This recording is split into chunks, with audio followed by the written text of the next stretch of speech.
Welcome to the Turning Lemons into Lemonade podcast. Each week, your host, Amy Mewborn, business strategist and advisor, will bring you the stories of how successful women entrepreneurs turn their tragedies into triumphs to create the businesses that are changing the world today. And now, your host, Amy Mewborn. Welcome, Lana and Joe Jamie. Thank you so much for being here. You guys are the founders and the hosts of Ladies Roadmap podcast, correct? Yes, we are. And you guys started that in January? Well, we actually started it before January, but I think we launched our first podcast in January. Isn't that right, Jamie? Yes, that's right. So tell me a little bit, starting with you, Lana, tell me a little bit about your business and how you got here and why you guys decided to do the podcast. Okay, I'll try to be as succinct as possible. I have a business on the side. It's not really a side business. It's my true business. I'm an interior designer and stay very busy with that business. But I had a little lull, which, you know, when you have a business and you're go, and it's never nonstop, it's great. But then when it slows down for a minute, sometimes it sort of wigs you out a little bit like, oh my gosh, is this it? And so I had a little lull, which I was enjoying, but then it was sort of odd. So Jamie had moved to Las Vegas, like you, Amy, and she said, hey, come visit me. And I said, oh my gosh, I'm there. And I got up at 4:00 in the morning, jumped in the car and drove to Vegas. And it's not, it sounds coincidental, but it's really not, because Jamie and I have been friends for 30 years and our lives have always been parallel in ways that it gets comical. But we sat down and we started talking, and we were both in the same place mentally. You know, we both really wanted to do something that really spoke to our inner selves, right? Jamie, is that what you would say? Absolutely. So both of us, Lana and I, love to journal. And when she came, we got our journals out, and she was like, yeah, I've been thinking of this idea about writing a book. And I was like, oh, I have this idea to start a podcast. So what ended up happening is we did both. And we started the podcast, and then out of it, we decided that our Ladies Roadmap is a roadmap to your second half of life. And we thought, well, we love to journal. Let's make a journal specifically for women that want to reinvent themselves or, do something in their second half of life that's really meaningful. So that's what happened. And I have to say, we go back and forth with this. And Amy, this is kind of an interesting thing to talk about since you're a business consultant, is we talk about this second half of life. It can sound kind of, I don't know, maybe not so positive to some people, but we feel, because we are over 40 and now we're in our 50s and we're so energetic and we have so much to give back, that we think of it as a really positive time in life, because we have experience. We've been entrepreneurs. We've both been married for over 30 years. We've raised our children. We feel like we've got something to share, right? So we look at this second bloom, as we like to call it, and second act as an exciting time. And so we decided, let's go for it. Let's do this podcast. Now, had we known it was as much work as it is, we might have had a couple of second thoughts there. But naivety can be a good thing sometimes when you want to go after your dreams. But we're really out there as challengers and cheerleaders to women to go for it, reinvent themselves, continue to dream and desire, to dream your desires, I should say. And that's why we decided to produce the Ladies Roadmap Journal. And this journal, not only is it really beautiful and fun to look at, but it really prompts you. It's a little bit more of a workbook, if you will, than just a journal. I love that. And you just said so many different things that I would love to just kind of come back to and pick little pieces here and there.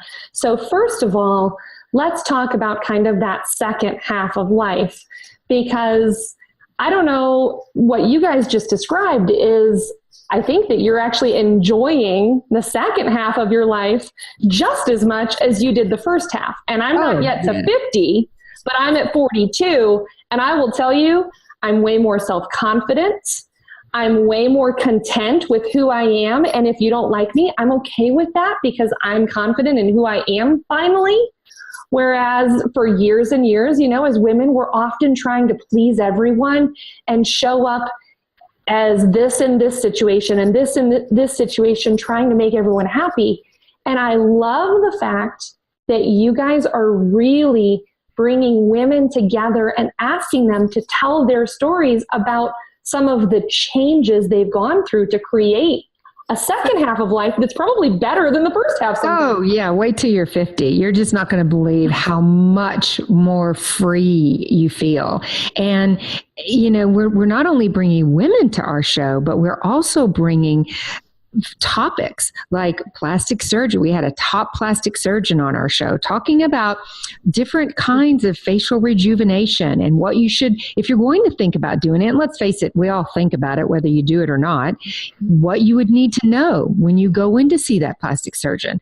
We have a show that's going to, well, by the time this is aired, will probably have aired on vaginal rejuvenation, which kind of sounds crazy. And the first time I ever heard that, I thought, oh, this is really over the top and crazy. But as you get older and you learn more and more, and not only age changes things, but many times women have cancer and they've had to have all of their lady parts removed. Therefore, they have big issues with this. So this whole rejuvenation thing is a very big topic. So all kinds of topics we're bringing, spiritual topics. Judge Amy, you tell about some of the things we've brought to our show.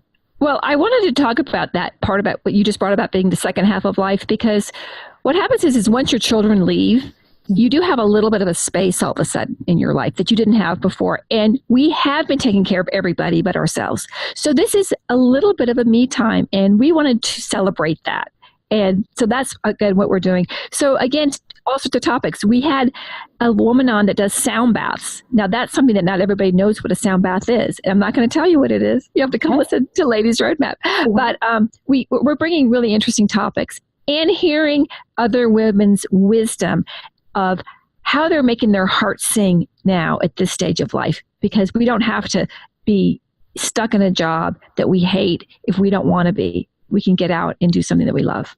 Yeah, and there's so much to do, and it's exciting. And I think that you'll find that, you're charged up now, Amy, even with what you're doing. It's almost like you get a little bit of a rebirth, and maybe it is because you've become so much more self-confident and you are freed up, as you said, from all of the petty things that you thought mattered, that just you realize don't matter. And so you really start to focus on those things that really do count. And you have that little bit of extra time, as Jamie said, to focus on yourself. And it's a pretty great time. And, I think a lot of women also wonder, I guess I shouldn't put that out there like that. I guess I should say, I wondered when my children left after 30 years of marriage, wow, am I still going to like my husband? Are we going to have anything to talk about when the kids are gone? And I'm here to tell you, it is fabulous. We have such a great time together. Our friendship has just grown, and our bond, because we don't have the stress or worry about our children. They're grown up and they're doing great, and we raise them to be independent. So there are so many pluses that maybe women in their 40s haven't experienced yet, that I'm here to tell you have a lot to look forward to. That is so amazing, because in my prior career in finance, we actually often had couples come to us after the kids had gone off to college or just graduated from college.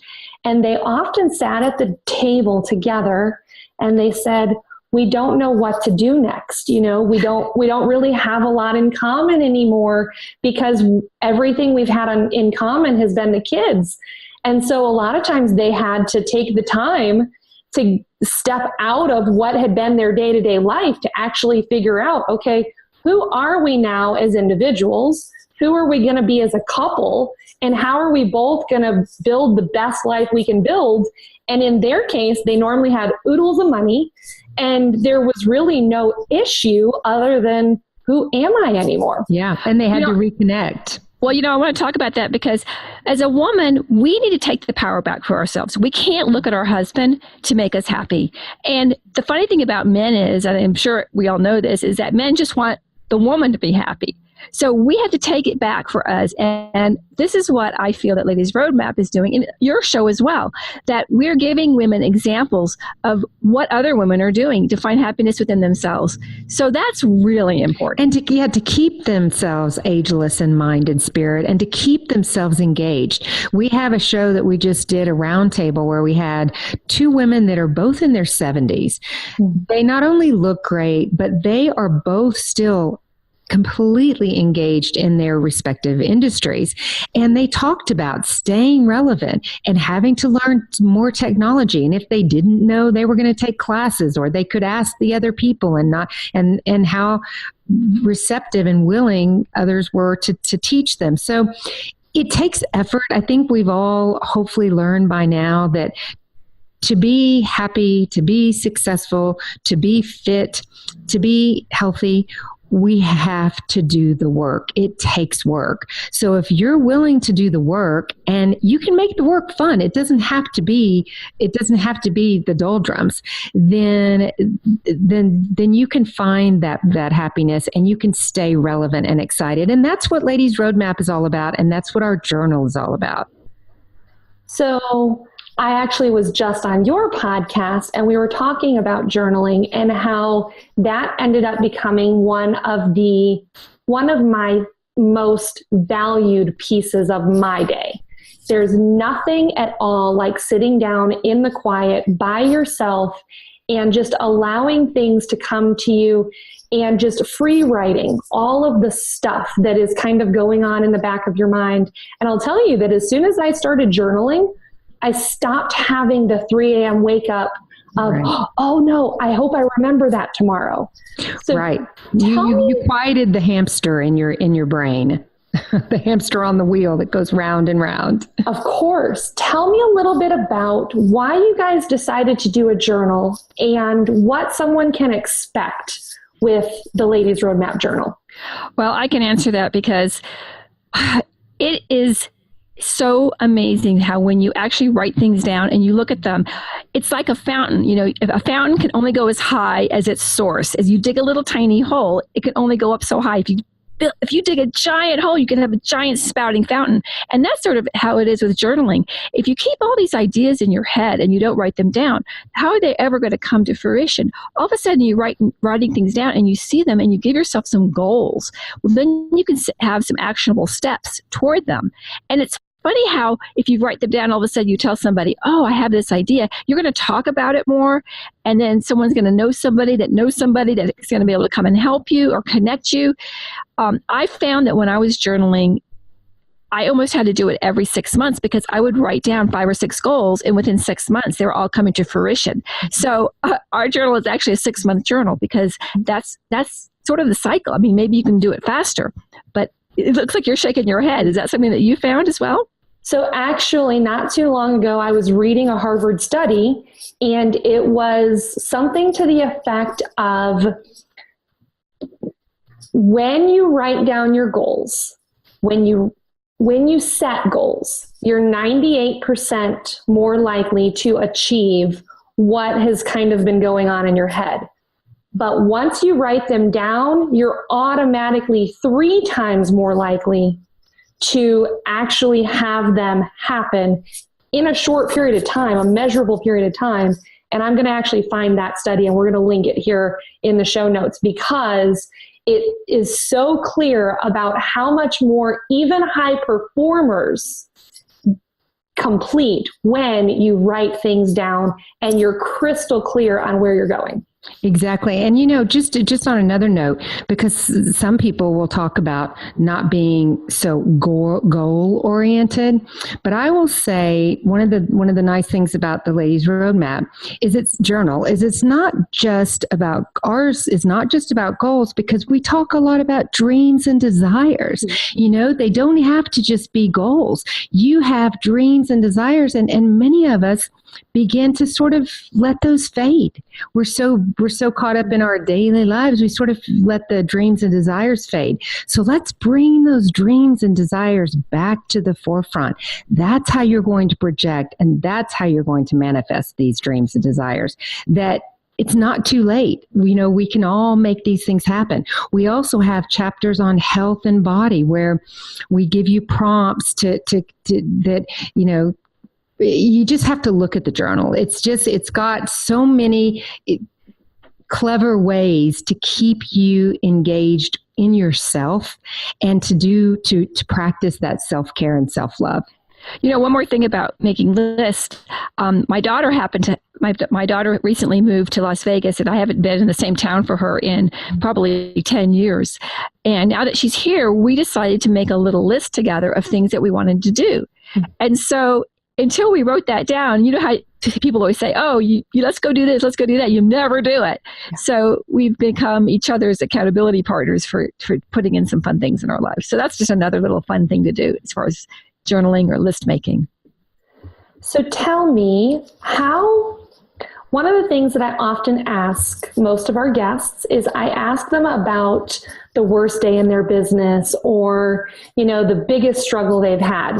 The two of you guys, your partners, you each have your own respective things that you're working on. You're running the podcast, you're launching a book and a journal. So tell me about some of the struggles that you guys have had as you've been going through all of this. Well, I think Lana will agree that technically doing a podcast was incredibly difficult. We didn't know about this Zoom meeting, which is so easy right now. So we actually started on GarageBand. Yeah, but now that seems like a distant memory because we've been doing it, for a while. But I have to just say one thing. A lot of people will talk about partnerships, and you hear a lot of very successful people say, partnerships really usually do not work. And I will tell you, whether it's a marriage or whether it's your partner, like Jamie and I are, the thing that's been so apparent to me, and it's important that I say this, is that I have like 5 design projects going on right now all over the country. Mm-hmm. So needless to say, I am pretty much buried. And yet, like you said, still doing the podcast and the journal. But I have a partner who understands and gets me so much, and she's so selfless that she just says, look, I support you. You have to do your business. I will take up the slack here, and here. And I can't tell you how we tag team one another, and it just works. So I think if you're going to have a partnership, you're going to know pretty soon whether it's a partnership that can last, it can work. Because if I didn't have the support that she's giving me, I wouldn't be able to do both. So I think that's been a big, that's been something that's come out of this. I would not have known that this was going to happen this way because my business just keeps getting busier and busier. So anyhow, I think going back to the part about being struggling, this is so cute because, with this whole technical thing that we were trying to struggle with, Lana and I ended up just laughing over it. Like we just took the negative and we had to flip it around, almost just like you're saying, making the lemonade out of it. Because literally it got so comical at some points that we were just looking at all this equipment. And one time we forgot to push the record button, and it was like, but we've switched around too. We start on GarageBand, and then you're doing the Zoom this way. Then we have a Zoom recorder, and you're having to learn all this technology. And then we are editing our shows, sending it off. I mean, it's been such a learning curve. But I will say this: the other day, I was retransferring some files to one of my clients because I had a lot of stuff to send, and my husband was sitting there, and I said, all this technology I've learned now, I wouldn't know had I not started the podcast. So, it's painful. Growth and learning something new is painful, and that's never going to really change. But boy, I feel like having done this has opened up my life tremendously. And Jamie, I think, would agree. And we are just so excited about where this podcast is taking us, and our journal is on fire. So it's all good. And sometimes you do have to work 24/7 to make things happen, but that's how you can create that new journey and path in your life so that your life doesn't ever get stale. Sure. So tell me about each of your personal journal practices. Do you do it in the morning? Do you do it in the evening? Are you there all by yourself? Are you sitting with a cup of coffee? How do you really get in and enjoy and cherish that time? Because for me, that is my favorite time of the entire day. Well, I tend to like to just meditate in the morning. So I have a meditation practice, but at night is when I tend to just download from the day. But I tend to have a hamster wheel in my head as well. So I do find that journaling at night is really rewarding. So that's how I do it. Yeah, ditto. I'm the same. I like to have my little meditation time right when I first wake up, when it's very quiet, and there's no disturbances around, no blowers going outside. And then I like at night to do my journaling. Love it. So tell our listeners, where can they find you and where can they find the podcast and the journal? Because we will include everything in the show notes, obviously, but we want to make sure that for anyone that's on the treadmill or driving along on the car, that they can hear it as well. Right. No, we're all at the same place. We're all at www.ladiesroadmap.com. You can hear any of our shows on our website, or if you have iTunes or Google Play, you can just put in the words, and it's 3 separate words, Ladies Road Map. And all the social media is at Ladies Road Map. And you can purchase our journal on ladiesroadmap.com and follow us on Instagram at Ladies Road Map. Wonderful. Well, one of the things that I'm going to ask you ladies is for your top 3 episodes, the 3 that you have loved the most. And I'm going to ask you to send me the numbers of those episodes, and we're going to link those in the show notes too, because you mentioned so many different things that I'm like, I want to go hear that. I know. And, we ask our listeners, and boy, it's across the board with everyone. Like someone just told me the other day, and I was kind of surprised. She said she thought the one with Dr. Katie, the plastic surgeon, was her favorite. Mm-hmm. And so it's amazing what different people like, but we feel like we're bringing a very diverse group of not only women, but topics. And we hope everyone is enjoying them as much as we are. Well, you're covering the things that a lot of times women aren't talking about. Yeah. So, you're actually giving a platform to the things that everyone's kind of looking up online, and they're like, I don't know how to do this, or I don't know what I should be doing. So I love that you're bringing that to the forefront, and you're making it something that we're not afraid to talk about. Yeah. And ladies, look forward to your 50s. You're going to love it. Well, thank you, ladies. I so appreciate your time, and just am so grateful for everything that you're doing for women. Thanks so much. Thanks so much. You too, Amy. We really enjoyed it. Today we talked about journaling and goal setting to grow your business. If you would like our free template that you can download to write your goals and keep track of everything that's happening in your business, you can get it in the show notes at lemonadepodcast.com.